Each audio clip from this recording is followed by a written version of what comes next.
Class 10 Information Technology, Code 402, Employability Skills, Unit 3, Basic ICT Skills, Spreadsheets, Functions and Formulas. So, one of the most important features of electronic spreadsheets is automatic calculations by using aggregate functions and formulae. Now, functions are built into a spreadsheet and they can be used for a variety of purposes. For example, if I want to perform a simple calculation, say taking the total of all these unit prices, then I can apply an aggregate function.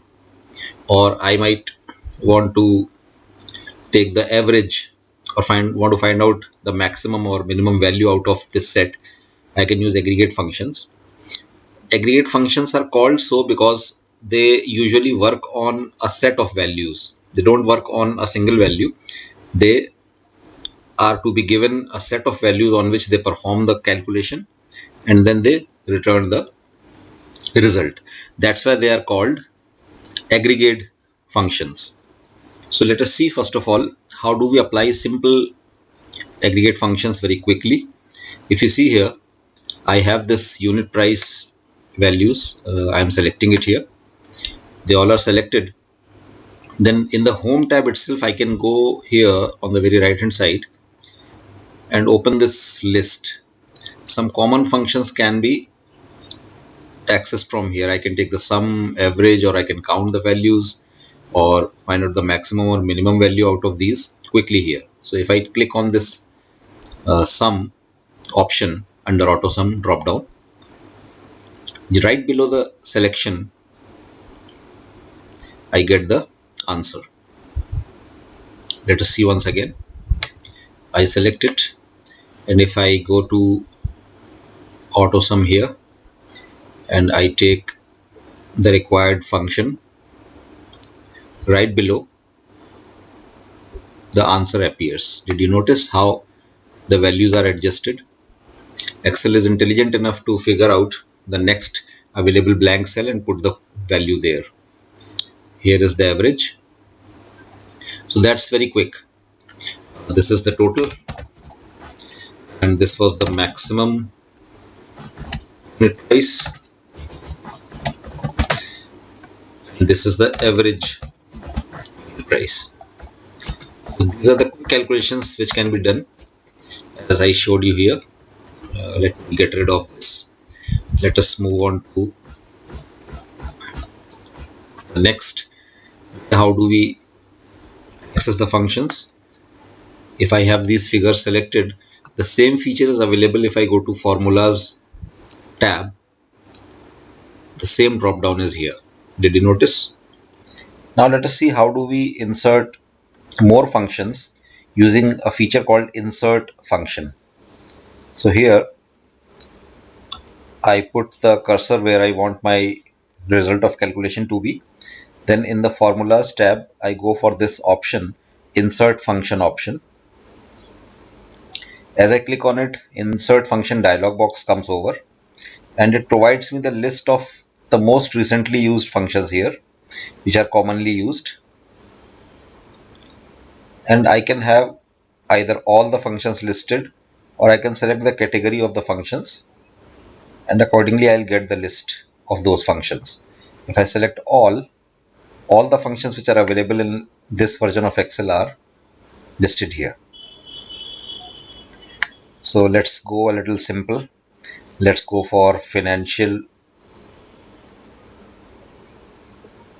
functions. I press S here and I get SLN. There must be, okay, financial functions does not have sum, math and trigonometry. Let's try this. SEC. Yes, math and trigonometry category has this sum function here. So I select the sum function over here. Once the function is selected, I click OK. Now it asks me the values. Excel is intelligent enough to figure the range of values. Did you notice? it has already figured from D2 to D9, but just to be sure, I can still select and ensure that that range is what I need. Here number 2 is not required in some function, so let's leave it out, and I click on OK once the task is done, and here my answer is. Did you notice the sum function is visible here, and the calculation, the result of the function is in the cell. So this is one way to use insert function feature of a spreadsheet to insert any function, apply any function for aggregate calculation on the values you want. Now, once you are familiar with how the functions work, once you get a little experience in using the functions and how to apply them on the values, you can go for typing the functions instead of going into insert function feature or using some drop down for calculating auto sum and all that. You can directly go to cell and you just type function yourself. If you remember the syntax, every function and formula either begins with plus sign or equal to sign. Usually we use equal to sign. So you just simply have to do what you have to do is first type the name of the function. As you type, a little help will pop up that will give you hints what that function requires to perform the task. Here I type average function, and functions are not case sensitive. I am just using it just for the visibility. I am keeping them all in caps. So average function is there. I have started with the starting parenthesis, and average function of course needs a lot of values for whom the average has to be taken, and we know those values are here in cell D2 till D9. I can still use with the help of mouse, or I can just type starting cell address of the range, and I can type the ending last cell address of the range, that is D9. Did you notice colon in between? This colon denotes the range D2 to D9. You see the highlight?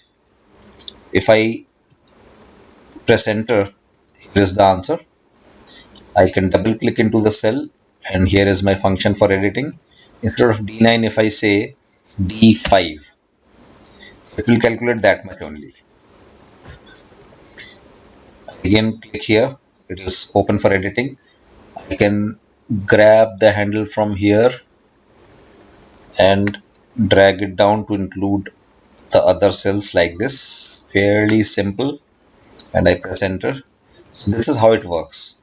All you need to have is the knowledge of the syntax of the function you want to apply. For example, if I say equal to sum if, there is a function. Sum if is the combination of two things. It will take the total of the given values, and it will work only on those values which satisfy certain criteria. So that is taken care of by this function. For example, if I want to take the total of only those values which are more than 30,000. So all the values less than 30,000 and 30,000 will be excluded from the total. Let us see how it works. I open the parenthesis. First of all, it is asking me the range. So I keep the range as usual. This is this range. Then it is asking me the criteria on which values have to be selected. So I say in double quotes, greater than 30,000. And then I press enter. Did you notice this value and this value? These are different because the values which were less than 30,000 were excluded. This was not taken, this was not taken, this was not taken, and this one was not taken. So this is the result.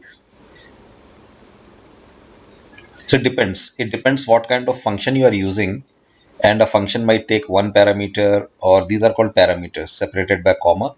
Sum if function is taking two parameters, two arguments, the range, comma, the criteria. So if I say greater than 1, what did I get? What do I get? The same figure, because all the values are greater than 1. So did you get the concept? This is how it works. Let's see, one function is there, count function. Count function lets me know how many values are there. So if I say how many items, there are 9 items obviously, but in huge data set, I might require counting the functions, counting the values. So I start with equal to sign, count function, and then I mention the range. Here it is going to be C2 to C9. And what did you notice? The count function did not work on non-numeric values. Let us try this function here. If I say Control C and I copy this function here, because of automatic referencing of cells, let us see what it has taken. It has taken this range, which is not correct. So let me correct the range here. This will be D2 to D9. So count function, as I told you, works on numeric values, 8 items. So what if I need to count non-numeric values? I go for another function, cousin brother of count, that is count A. Count A counts non-numeric values. Let us see whether count A works on numeric values also. Yes. So count A, you can say count all kind of values. This is how it works, count function and count A function. Simple.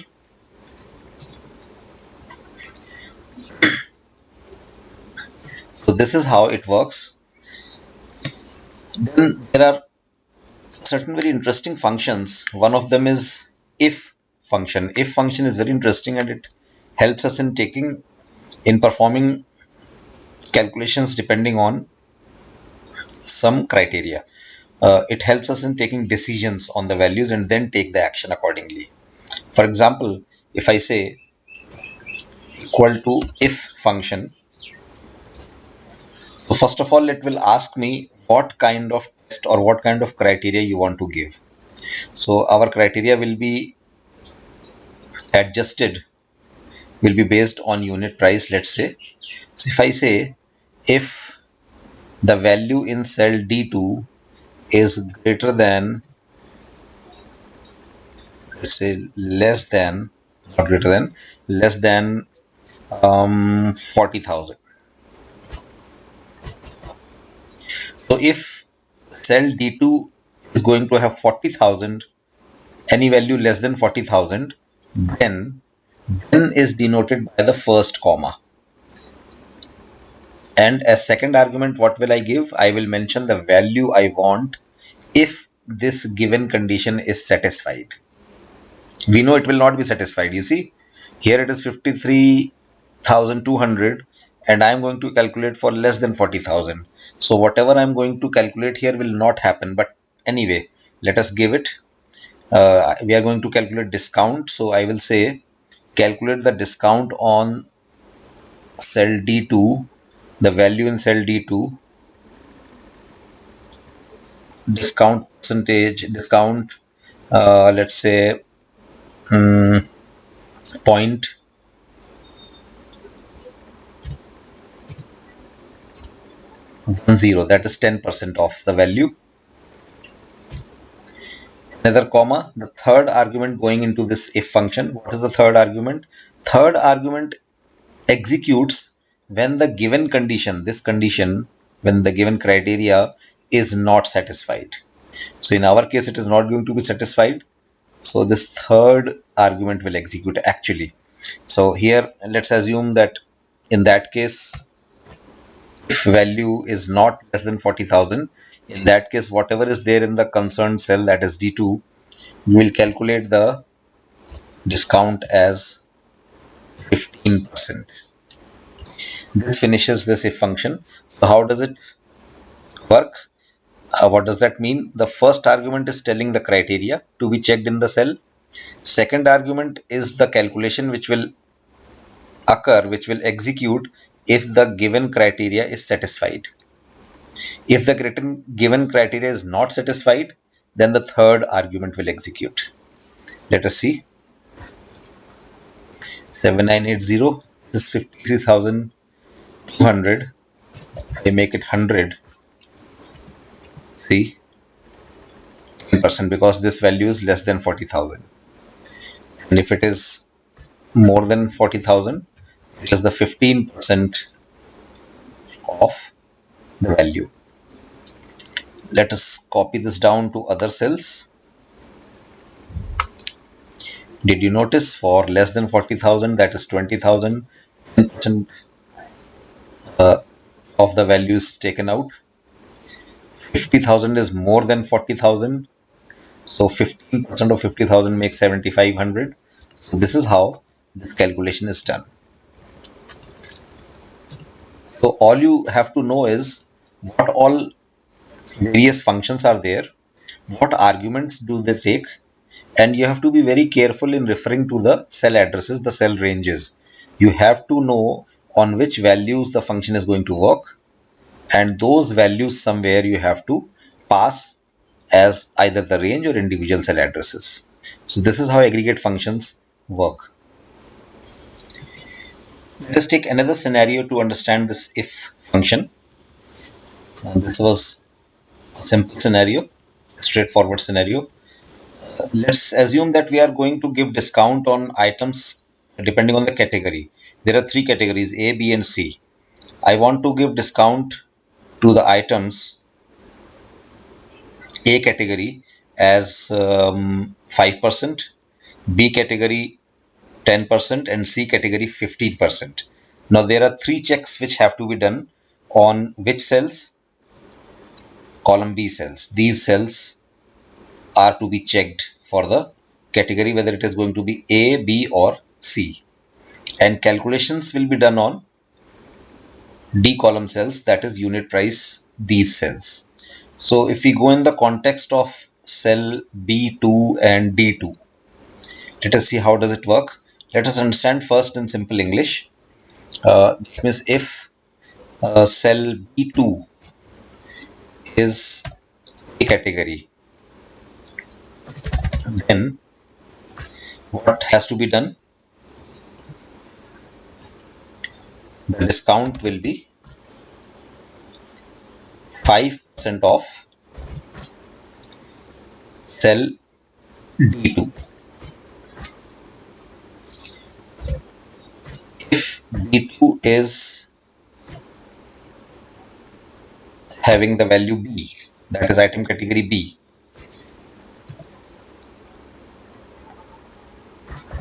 then discount is 10% of the value which is there in cell D2.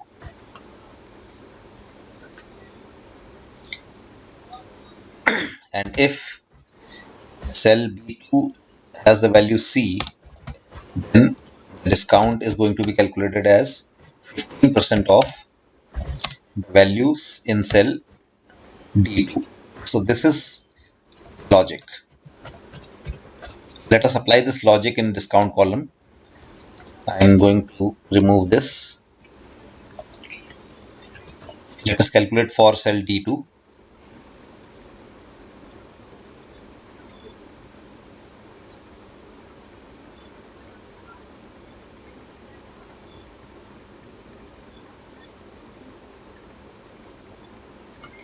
Well, we start with equal to sign. If function, the first check is this one. D2 has the value A. So I say cell D2 is equal to, the non-numeric values will go in double quotes. If D2 is going to have A as a value, the calculation of discount will be 5% of D2. That is D2 multiplied by 0.05. If that is not the case, then next check has to be done. So I have another if as the third argument. This is nested if, one if inside another. We are going to check three conditions, so there would be three ifs. Let us see. Now the story of this if begins. This if begins here, and I do the second check. Second check is if B2 has the value B. So I type it here. If B2 is storing the value B, then in this second if, what calculation has to be done? 10% of D2. So I will say D2 multiplied by 10%, 0.1. If that is also not the case, then the third scenario comes to be checked. Now, do we need to check the third scenario? No. We don't need to check the third scenario. That's why we don't need the third if. That is obvious. If the first condition is not working, this will be checked. If this is not working, then the third calculation will happen anyway. So we simply put here D2 multiplied by 0.15, that is the 15%, and I close the bracket of this second if. Then I do not forget to close the bracket of the first if, and I press enter here. Oh, 2660, because the category here is A. If I make it B just for testing, see how the figure changes. It is 10%, and if I make it C, it's going to be 15%. We just have to copy the formula now. So this is how it works. This is called nested if, one if inside another if. So this is how complex if calculations can be handled. So having seen the functions, let us see simple calculations, how they are done. You might have noticed we were discussing functions, we did certain calculations also. Like here, the value in cell D2 is multiplied by some other value. So this is how calculations are done by the help of arithmetic operators, like star or asterisk is used for multiplication. There is forward slash for division, plus and minus. These all calculations are done. If I want to calculate the discounted amount, obviously, like formula will also start with equal to sign, and then I need to have my requirement in mind. I want to calculate discounted amount, that means unit price minus discount.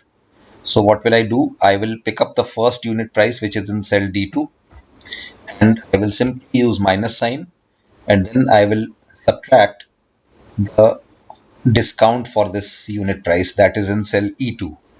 Fairly simple, and this is done. This is the amount which the customer has to pay. So this way, various calculations can be done by the help of formula. Formula completely depend on your requirement, and if your requirement is clear, your formula will be correct. So this is how we perform aggregate functions. We perform decision making by the help of function, and we perform simple calculations. We also saw sum if function. Just like sum if function, there is count if function also. So all these functions can be used depending on, you should know the syntax of those functions, and the things are easier then. Well, before closing the session, let us take a look at another interesting function. That function is called VLOOKUP function. I write it here, VLOOKUP function. It stands for vertical lookup. Vertical means across the rows. Its another version is there, HLOOKUP. It also works just like VLOOKUP, but that is across the columns only. Let's see VLOOKUP first.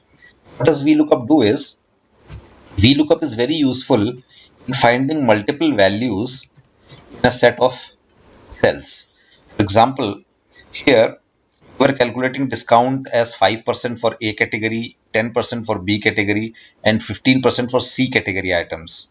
So what I did, I'm showing you another approach of calculating discount, and here it is. In separate cells here, I have taken these values: A5, B10, C15. That is 5%, 10%, 15%. So I'm showing you, let's first of all understand what VLOOKUP does is, what I will do here is, here in item category, various values are there, either A, B, or C. I know it would be either A, B, or C. And here I have a fixed set of ABC against which the percentage discount is written. So I want this percentage discount to appear here first of all. If it is A, then here it has to be 5. For B, it has to be 10. For A again, 5. This is 15. B, 10. B, 10. A5, C15. I want these values to appear here.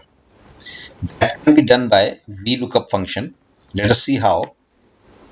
I start with equal to sign, the name of the function.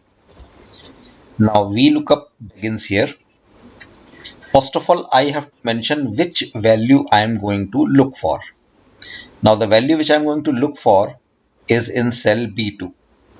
This is the value I want to look for, comma. Then I have to mention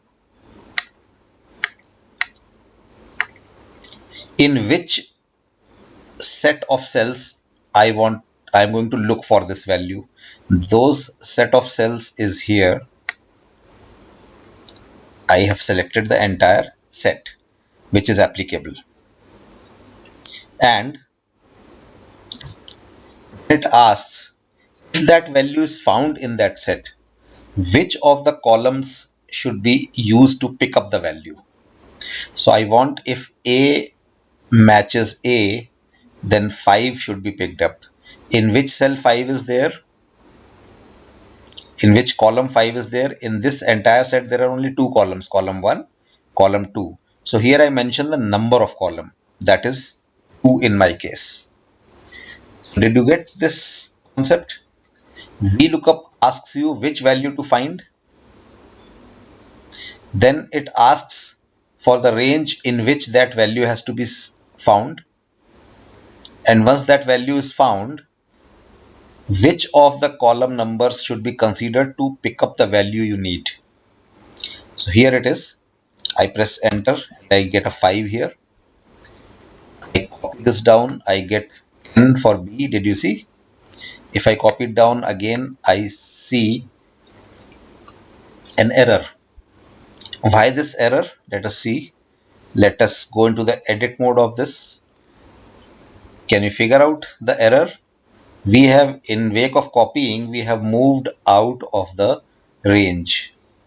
Excel automatically updates the cell addresses when we copy them down the rows or across the columns, and this feature is going to be a problem here. So how do we prevent that? Let me show you. Somehow I have to prevent those cell addresses to be these cell addresses. This range has to be fixed. It has to be prevented from shifting when we copy. So what do? I want this G3 to H5 to be fixed. G3 to H5 has to be fixed. For fixing, I put a dollar sign before the column name and a dollar sign before 3. This is $G $3. Similarly, $H $5. Putting a dollar before column name, column alphabet, and row number fixes that address. If I copy it down, see everywhere G3 H5. Here it is B9, but this is still G3 H5. Did you see the highlight over here? Now the cell range is fixed, the range which I am going to refer to for searching the value, and now it is working. For all the, you can see, for all the matching A's, 5 is there. For all the matching B's, 10 is there. For all the matching C's, 15 is there. So this is your VLOOKUP function, which is very useful when you want to look up a value into a set of cells. How can we use to calculate this feature of VLOOKUP to calculate the discount? I have already 5 here. The discount percentage is this. And I have the value on which the discount has to be calculated here in D2. Let us combine, let us form formula here. Let us create a formula here. VLOOKUP is giving me the percentage calculation, the percentage discount criteria. D2 has 53,200 on which discount has to be calculated. So our simple arithmetic will be D2, I take D2 multiplied by what VLOOKUP is returning, that is 5 in this case, and this whole I am going to divide with 100. That's the simple formula of calculating the discount. And then I copy down for others. Wow, the discount is calculated. The advantage here is, in future, if company says that okay, on item category A we are going to give 7% discount, I just need to change it here and all the values will be changed, updated here. This is the beauty of this VLOOKUP feature. This is one application of VLOOKUP I have shown you here. So this is how simple formulae can be applied depending on your requirement, and within the formulae we can use aggregate functions also. So here we have learned two things: how VLOOKUP works, what's the purpose of VLOOKUP, and how VLOOKUP can be used in a formula to calculate a discount. So in various situations where a formula is involving dynamic values to be applied, you use VLOOKUP like this. So this is a quick and short glimpse of functions in Excel.